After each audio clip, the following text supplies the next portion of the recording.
Hello, everyone, and we are back again. And my name is Cookie Almario, Hey, it's Eshi here. Hey, this is Angelo. and welcome back to the Who Cares podcast.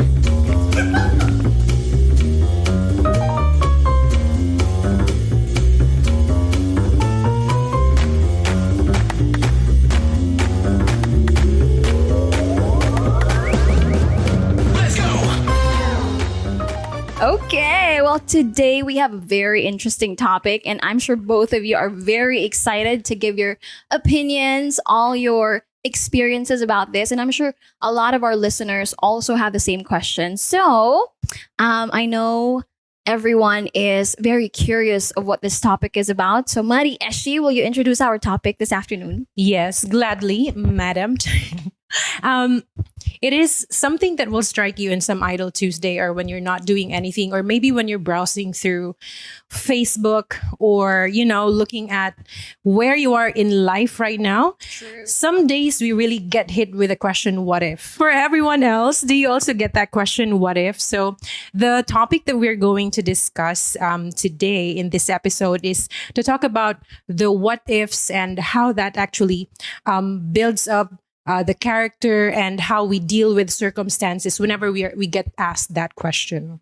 Exactly. And what ifs are questions that either inspire or haunt us, right? And I'm sure friend Jello is also very excited to share about, your what if moments. Yeah, actually, this is a very interesting topic. It reminds me of the decisions that I've made in my life. Yes. Na from what I have become and what I want to become. Very interesting topic na to discuss along the way.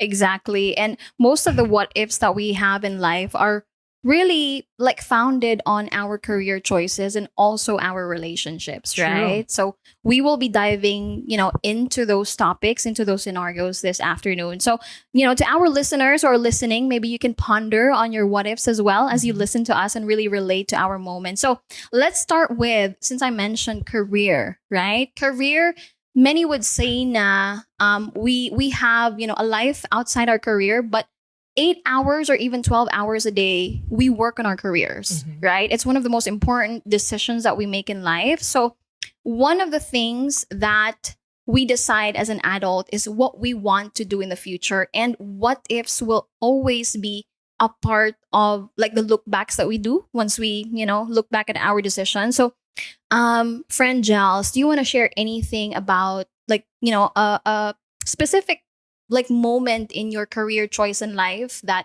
made you question like, what if? Well, personally for me, I live by the code of no regrets. What are my choices right now is whatever it will be. So wala gyud siya regret because I don't want to live a life of regret. Number one, because I always take my choices na ako ani, 'di ba? Nga kanang dili ko dapat mag-decide for the happiness of other people, even if they are my parents, siblings, because at the end of the day, you are the only one who will live with your choices, 'di ba? True. It should never be based on other people's feelings or opinions. Pero napod ko yung what ifs. Like for example, katong sa college ko, 'di ba? Yeah. Gusto sa akong mom nga kanang why not mag-take daw kog engineering or kanang accountancy. But since I don't dili makay ko ganahan og mathematics. So ana ko sa akong mama, ikaw na lang Same. kaya ang muskwela ma. Yeah, I feel you. Ikaw na lang kaya muskwela man no. Mataglain pud kung magbuot ka sa ako How about you? Well, friend, I'm sure a lot of people can also nod with, what you shared. How about you, Muddy? What are your thoughts about, if you look back maybe on career crossroads that you have encountered in your life?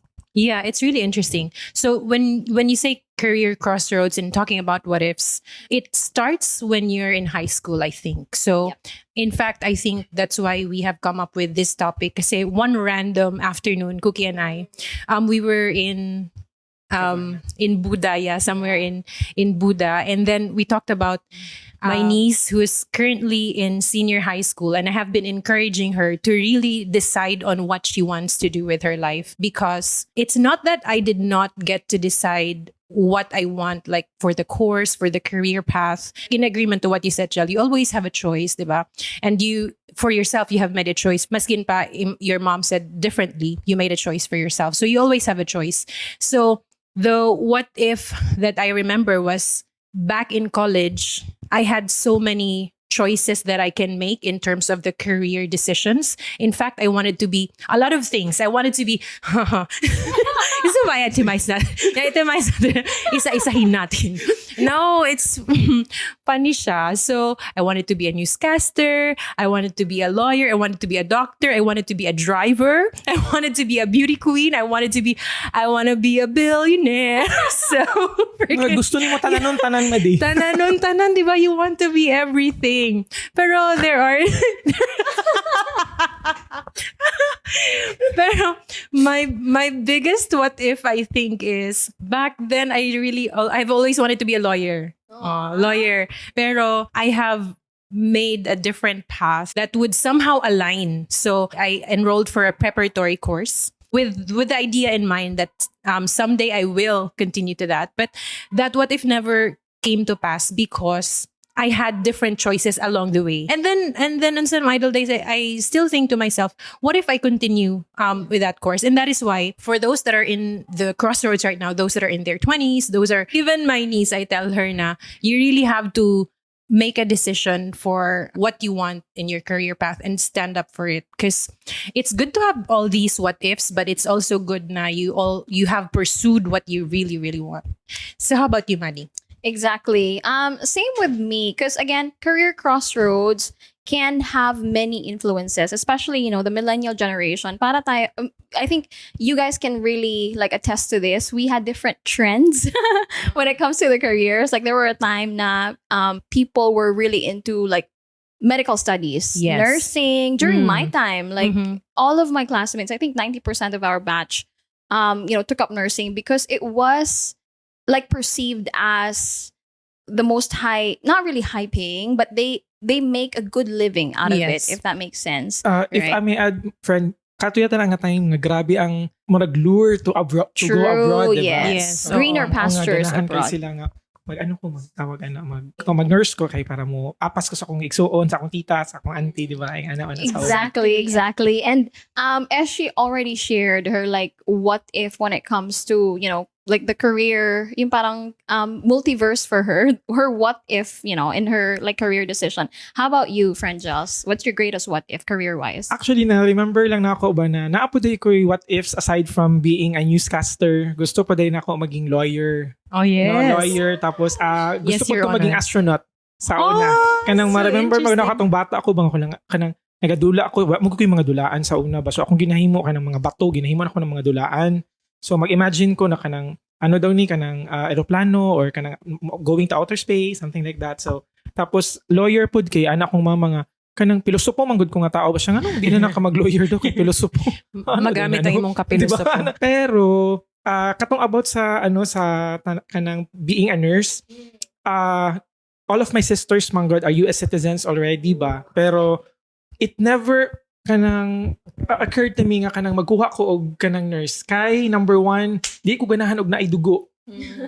Kaya murag isa gyud na siya sa pinaka drawback sa ako nga nung magkuha ko og nurse kay kanang murag dili gyud na ako yata siya makaya. Dili pa ko ganahan og kanang mga bitok-bitok or kanang mga slimy. Same. So I don't think I can live with that. So murag wala gyud na ako siya gi-pursue. Even if I had the opportunity, murag dili siya pwede sa ako na kuan. Kay ako man good when I was younger, kabalo ko unsa akong gusto. So ako gusto kay nako sa una maging newscaster. Unfortunately, dili man na siya kaya sa amua kay ang naay financial constraint ba kay naibawan ako so na nga mahal kayo ang mag-journalism ka sa third year o fourth year kay naa siya katong basta daghag at gastusanan. So dili magkanang mag-practicum exactly. So naisip na ako sa una kung mag-practicum ko tapos si mama walay trabaho, kinsa lang ang naga-support sa amua. So dili na ko siya gusto nga i-burden akong mama ato. So wala na ko to siya gi-pursue. Yeah, isa na siya sa akong mga what ifs. Pero I mean, you have to live with, di ba, with the choices that you made. So, fortunately, okay raman pod gihapon kay, I mean, giganahan man pod ko sa katong mga gipili na ako ng mga choice. Kanang business course. Oh, Di ba? nice. So, with with the course that I've chosen, nakuan pud ko, nakatrabaho ko sa bangko. So ang most of my more than 15 years of kanang working experience manggid sa financial industry manggid ko na linya. Hint, we find ways. Sponsored by. No, just you talking about your what ifs and you not pursuing it, Jel, and also deciding for yourself. Murag na isipod na ako ba na doesn't have to go with the norm man gyud. Like the Philippines, for example, your career path, you need to graduate high school, go to college, be married, have kids, have a house, have a car, di ba? Na yung mga basic standard ba? Pero mo to siya akong realization na kanang what if siya, pwede nimo siya wala gi-pursue, pwede nimo siya gi-pursue, but it could be for you or not for you. So, but at least you made the choice. Exactly. And then for me, my greatest career what if is we're so like-minded, the three of us. But what still not really haunts me, but one of the things that I still imagine like what if I pursue this is really law school as well. Like I really went to Ateneo when I was working in the call center pa. I went there, really inquired for the courses, like when would it start, blah, blah, blah. Because Eshi and I, we have the same major in college, AB English, and everyone knows that it's a preparatory course for law school. And like same, 90% of my classmates really proceeded to, going to law school. And most of them are really lawyers now. So that's really something that I still ask. But there was one time wherein I had like a deep thought about it. I was really reflecting about that thought. And the motive behind me going to law school was not really that good. I can't share it for now in the podcast. I've only shared it to a few people, but sometimes you have to look back on like why, what is that what if for you? What's like the root, like what's the reason behind your what if? And for me, it wasn't because I wanted to serve. It was for a wrong reason. That's the exact term that I will use. I will not sugarcoat it. So I didn't pursue it. And just like what we stand by, there's no regrets about it. But, turning things around, like being a lawyer, you can also like help others, right? You can serve others. It's just that I just have to really work on like my inner motivations, if that makes sense. So nice, Mandy. Right. And then we talked about, what ifs. They're more of like, they haunt us, like for most people, but there are also benefits of what ifs, right? We have to really acknowledge that. Like, there's different side of things. So for you, Mari, like, how does your what ifs like give you a positive effect, if that makes sense? Yeah. So whenever I get into that parang realm of what if, because I've always also envisioned myself, balik na naman ako sa what if. But imagine ako kung self before ba na, apart from like law school, apart from being a lawyer, newscaster, and everything na I have enumerated, also na-imagine ko na akong self na kanang na ako sa pinaka-top of the building, sa penthouse, na dito akong office, air-conditioned na siya, I have my secretary, na ako'y kanang intercom, yes, let her in. Mga yes, let her in. Tapos, kill her. Grabe, evil. Dili, pero, ingon na gidang ako ang kahay sa akong dream ba na murag, gusto pa ko maging flight stewardess. So, di ba? Daghan kayo. Pero anyway, whenever I get hit by all those what ifs, it sparks joy. For me, it sparks joy, and also, it makes me go back to the time na murag, anything is possible. Di ba pag bata ka murag, sayon naman ang law school. Sayon naman ang newscaster. Pero funny thing I want to share about kanang gusto ko mag-newscaster. That was because high school ko kay naga-host ko kanuhaya na. Onya, linggo ng wika. This is so funny. I just have to share. Na-remember lang na ako. Linggo ng wika. So nag-host ko. Di ba pag linggo ng wika dapat Tagalog tanan. So Tagalog tanan and then nagpa-games. Wala gi-translate ang part nga read the mechanics of the game. So na oh my gosh, unsa may Tagalog sa mechanics? Wala naman ko choice niya. Naanak ko sa stage. I was thinking in my head, mechanics in Tagalog is mekaniko. Oh my God. So ang mekaniko ng palaro. I said, amigo, tatawang-tawa ka. Grabe ka. Sige daw. Sige, pa-quiz. Unsa ba ng Tagalog sa mechanics? Ha? So, Wala kayong sagot. Wala mo answer. So, ipatawag ko sa akong favorite na Filipino teacher and she said, ikaw ha, nag-host-host ka ganiha. Niya, puro Tagalog kasaban ko niya. Ikaw ha, nag-host-host ka ganiha. Mechanics is batayan. Batayan ng palaro. O from then, wala na ako nakalimtan. Pero wala man ko na-discuss siya. Ay, di na ako mag-host-host. Ay, daan ako, di na ako magpatakag Tagalog next time. Pero, mga ingon na ba na, murag anything is possible back then. That's the joy of thinking about what if na dili siya murag star graping siya ba na murag ay siguro better ang akong life kung gi-pursue nako ni or nakita nimo ang isa ka tawo nga nag-pursue sa imong what if ana siguro akong life parehas niya. No, murag ano siya kanang I think of my what-ifs as a joy, as my creative juice na murag lingaw lagi to. Like, for example, karon now that they were doing podcast, that was because wala gid siya nawala sa ako ang magsigig storya. Mao siya ang ako ang positive effect with my what-if. What about you, Jel? Yeah, nindot to, no? So, meaning, na-realize na ako ron ba, so, gusto gid na to maging podcaster kay mga tabian ta. Yes. Pero looking back pa sa katong about sa pagiging newscaster, ako kay gusto kay nako maging newscaster kay it's because grabe kayo nako ka-idol sila Lolan Legarda o sila Angelo Castro Jr. so na sa The World Tonight. Oh. So gusto gid kayo nako nga kanang the way sila mag-English, 'di ba? Kanang the way nila i-present ang news kay ano man na so na ma-remember nako sa RPN 9 man na siya every 9 PM na so mutan-aw gid ko ana maski late na humanon gid ana ko ng The World Tonight kay ganahan kay ko kanang ma-amaze ko na kanang even if I when I was still young manggod ganahan ko og kanang mga current events. So that's why ganahan ko og kanang mga about newscasting, di ba? Kay malahi pud ang ako ang perspective in life good. Murag kanang lahi pud siya nga kanang makabalo ka sa unsay mga panghitabo when it comes to sports, business, lifestyle or kanang mga ana gani. So murag naa kay peak sa katong mga other people's lives ba na which is very interesting. Yeah. Going back to the question nga kanang unsa ba maging benefit? No, siguro for me ang maging benefit niya is murag mas maningkamot ta nga kanang to attain kadto siya nga kanang like for example katong pagiging gusto na ko maging lawyer ba nunod kanang or katong newscaster nga wala na ko siya na-attain kay it's because of financial constraint during that time. Siguro kung if ever man pud na i-pursue na ko siya, murag mas maningkamot yata pud ko na mga kanang sabab kanang dapat ba nga kanang mag-increase ang ako ang other sources of income kay para makasupport ko sa katong ingani na ko. Syempre it entails a lot of financial man pud di ba nga requirement pud para ma-fulfill pud na nimo siya nga duty no.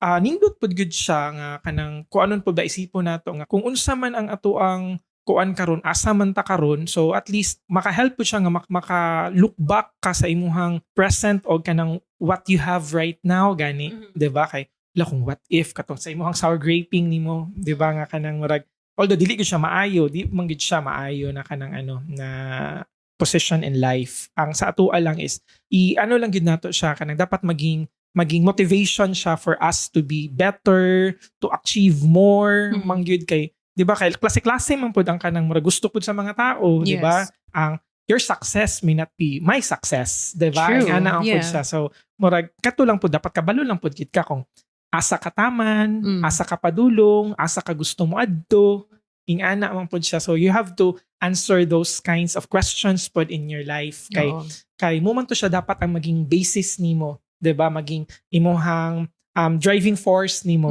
to move forward. Diba? Always dapat move forward mo gina dapat ang ato ang kay dili makahinder dapat ang ato ang wala man maski wala nato siya naabot sa una but it should never be an hindrance to us to become successful in whatever way possible, diba? Usahay man gud kina ay mga tao ba na kanang they become resentful no sa ilahang parents ba sa ilahang past nila they make it as an excuse. Yes, diba nga kanang wala man gud nako ni ikaw ang dahilan ani pa ba nga ingani ko kay di ba kanang lang ba ako ang imuhang gusto para sa ako di ba so dapat gid ato better siya na kanang benefit maayo pod na benefit ang looking back para maging mas mag-achieve pa more to our life. Nice. Yep. Exactly. I like that, friend. Like your definition of success may be different from my definition of success. Very nice. For me, one of the like my what if sometimes like occupies my brain, but the more I reflect on it, it gives me that self-awareness of like Mm. my present situation. Like my what ifs will really help me assess my current decisions. Like, Mm. am I like doing the right thing, with our line of job? Like, are we really contributing to like the life that we want? Mhm. So my what ifs are really big life questions, but it also helps me assess and self-reflect the current decisions that I have. So, with that said, again, there are benefits and also, the drawbacks of what if. Sometimes it cripples other people, if that makes sense. It makes us bitter, but just like what you mentioned, there's a balance between your what ifs and you really using your what ifs as a motivation. So Yeah. for us, how do we like, make sure that there's a balance between like your what if and you not being crippled by it? When you are again not really attacked, but when you are presented again with your, life's what ifs, Yeah. like what if I did this, I did that, it helps you self reflect. That's one thing that I like about your what ifs. It makes you think about, the things that you do, your current situation. It's very important. These are moments that you have to really internalize, right? And it's very important. How about you, Maddie? Like for you, how do you strike a balance between the positive and the negative effects of what ifs? Oo. No. Thank you so much for that wonderful question. As a beauty queen, I truly believe that we owe it to our children to believe in them. Uy, totoo, sinabi ni Catriona Gray. Exactly. Di ba, huy, muto na gid ko ni Catriona Gray. Okay. Kay, Wala pa ganito sis. sorry. Kusugi akong katawa. Masuko na sa danga to Kasama na ang po sa producer. producer. I'm so sorry. So, lahi-lahi gid siya og siguro in your current sa imong current na situation, you might be in your rock bottom, or you might be struggling, you might be in your success point, and then you get hit by your what if. You react to it differently. Pero whenever you come to it, I think what helps me to balance it out and to really see the positive and the negative of it is to really stay in gratitude and just really be thankful and to really stand up for yourself and your choices. Paningkamutan gud nimo na ako ani siyang choice. I will make the most out of it, and I will stay thankful of where I am at now in life and work on what you want to achieve. That's how I balance it out. Kasi I think we have repeated a lot of times on our chika now na success is different for each person. Yep. To each their own, diba? Some people, ang success sa ilaha is to become parents, diba? Yeah. They are a mother. Motherhood is the essence of being a woman for them, diba? And that's their definition of success. Then do it. And then what if they get hit by their what if na, ay, pang beauty queen ko, di ko pang mama. Mga ganun. So you work on it. You make sure na as a mama, kanang beauty queen ka in your house. Mag-anak ka kasi mo anak. Thank you for that wonderful question, anak. Nakakaloka.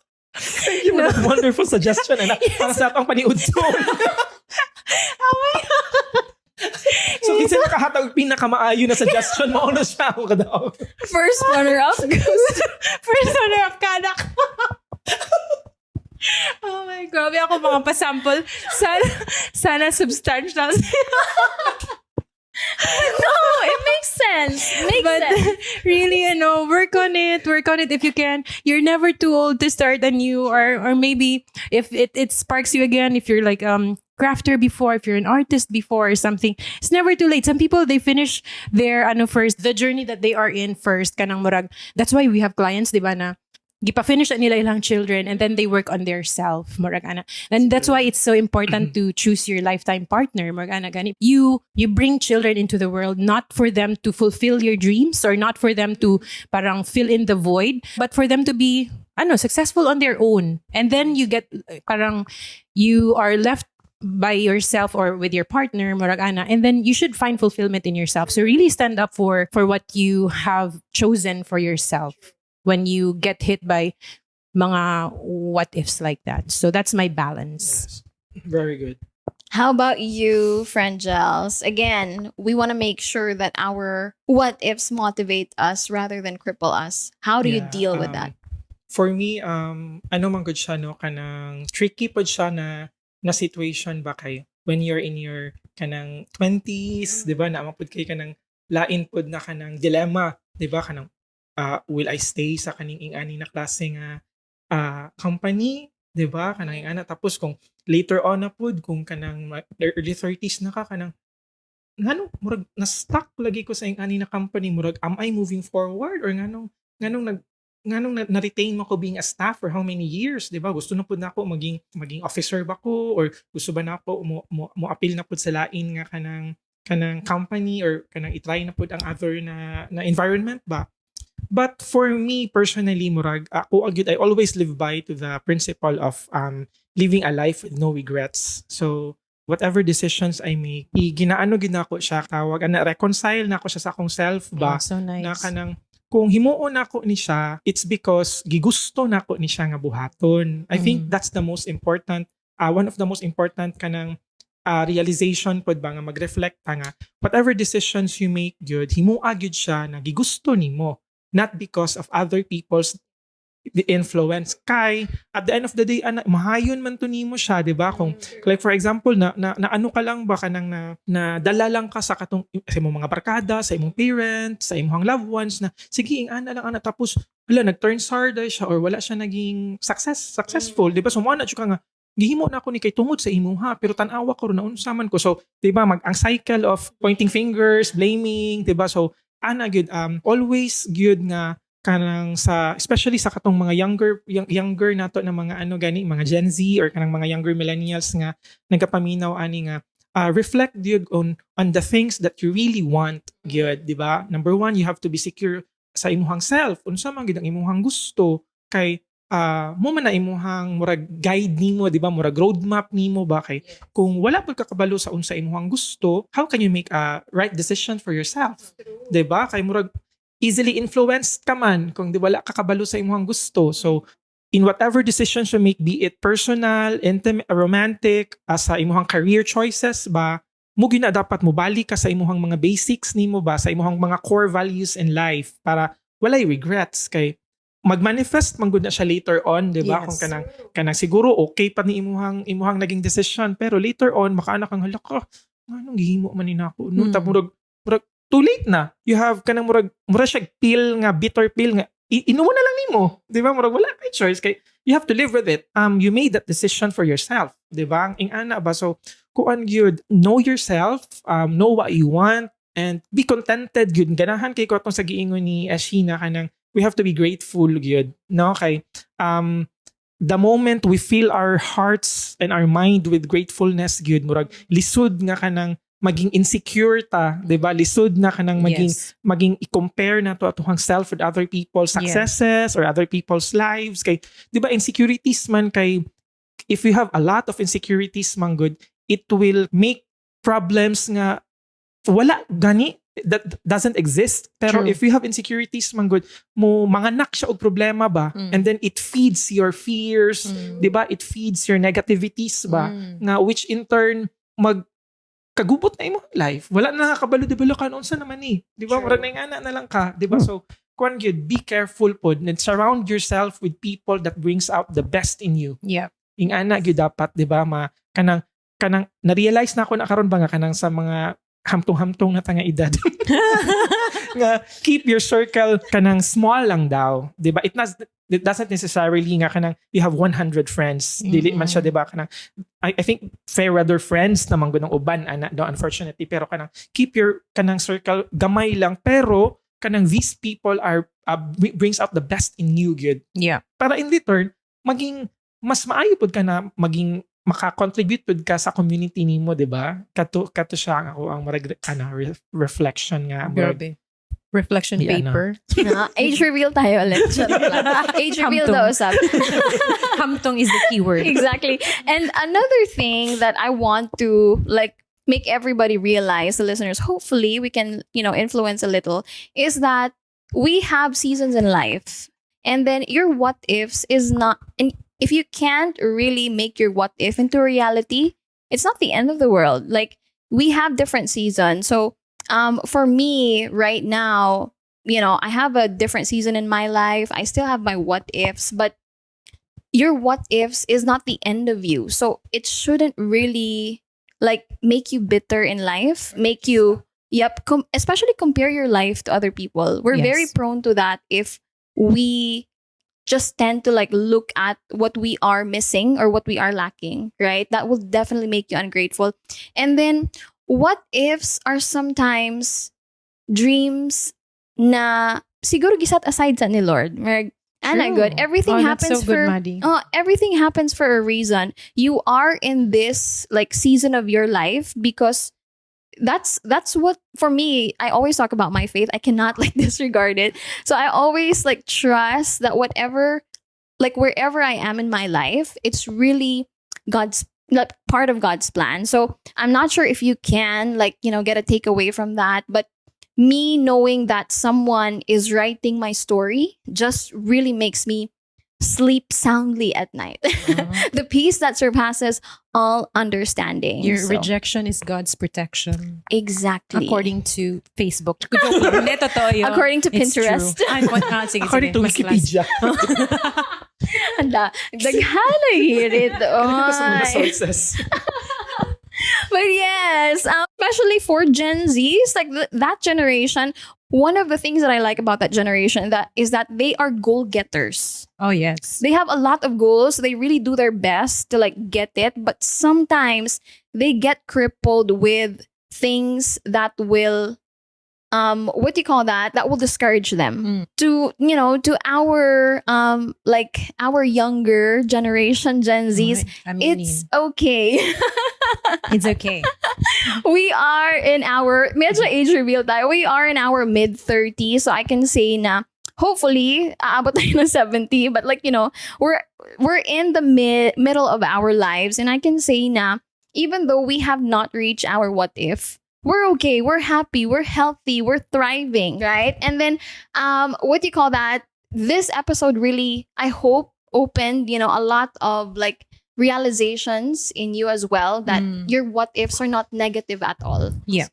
Yeah, really encouraging everyone, and again, not just I think for the youngsters, but also those that are in the same season as us. Na it should not discourage you whenever you get hit by all these what ifs. It should spark interest, spark joy, and also encourage you. So for the youngsters naman, hopefully with the stories that we have shared of our what ifs, it removes all those excuses for yourself.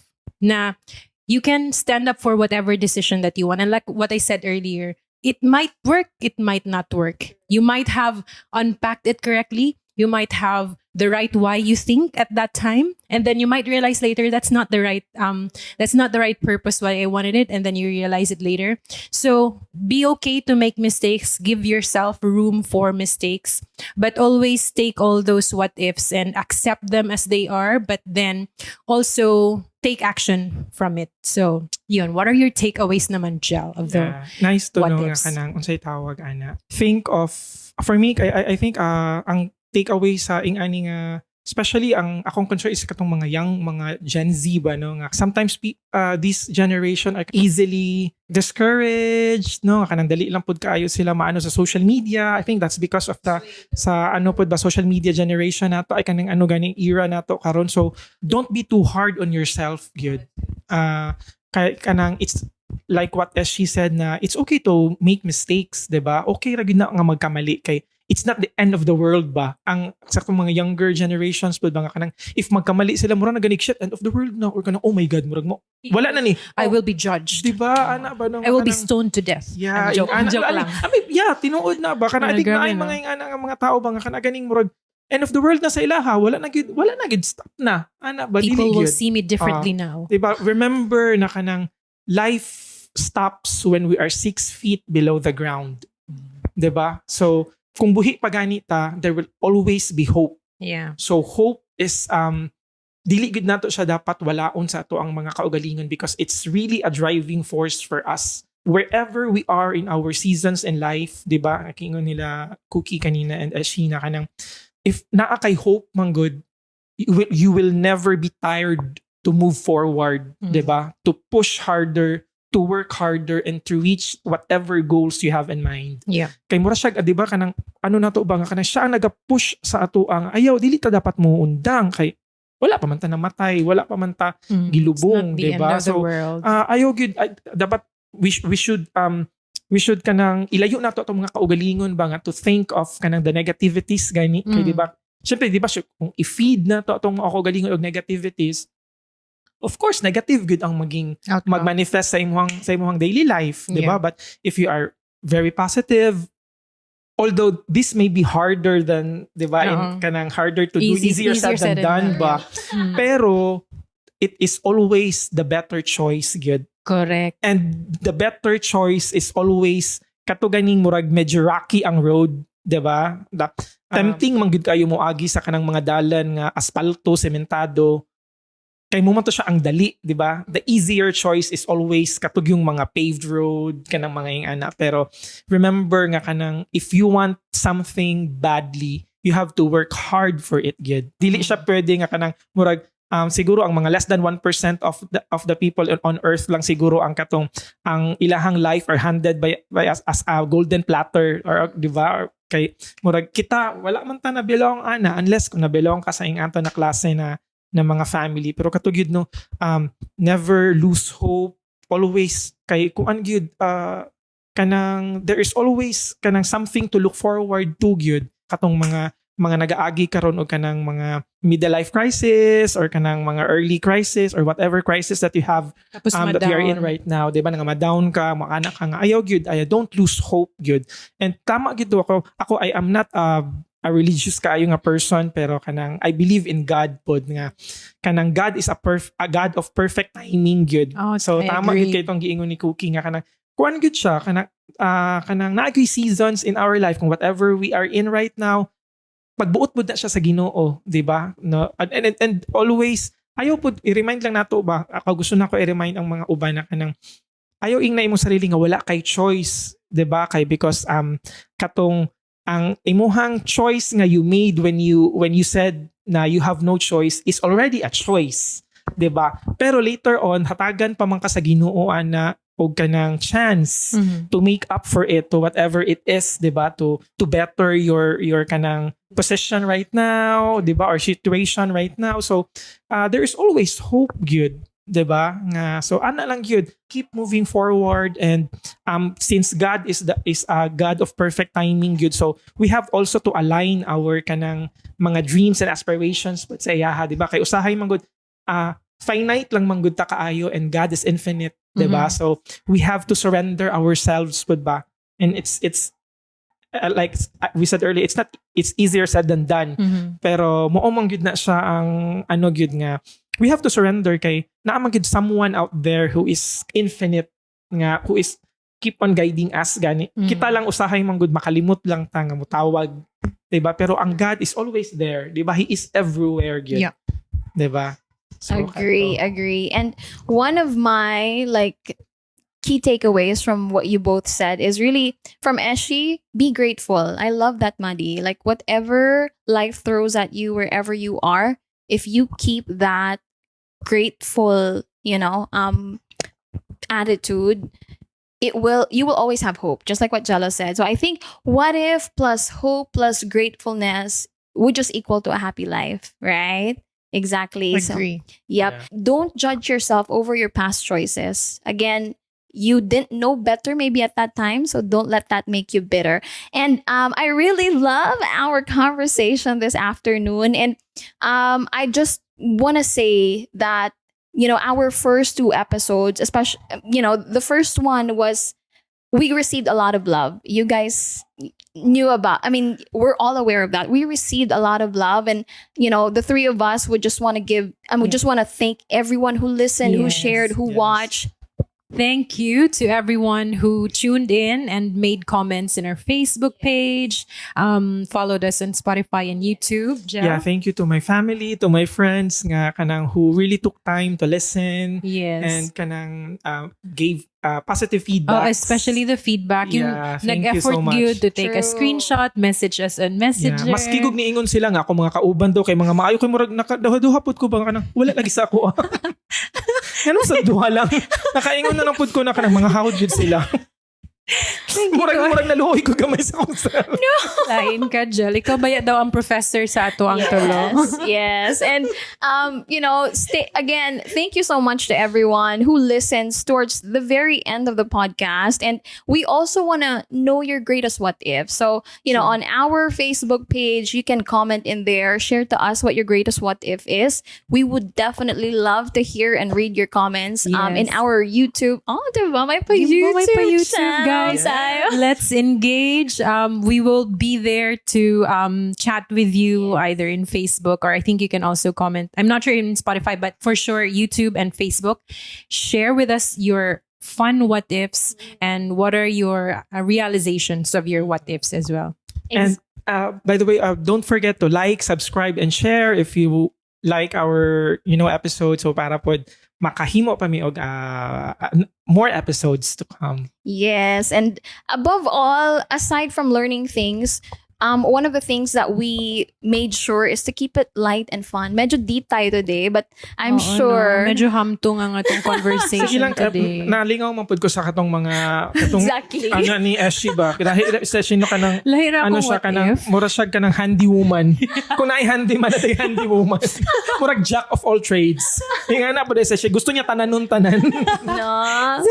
Exactly. That's why we actually, Eshi can do everything. Okay. She's a very talented person, to be very honest. And then our next episode, my gosh, this is also a very exciting one, a timely one, especially with the situation or the current scenario that we are all living in. In our 30s, maybe in Gen Zs. This is very important. Next episode, we will be talking about mental health. Yes. Right. Very timely. Very interesting. So share with us your thoughts even before we talk about it. What do you want us to cover on mental health would be good. So that's a wrap, you guys. That's a wrap. And again, life will always hit you with a lot of what ifs, but who cares?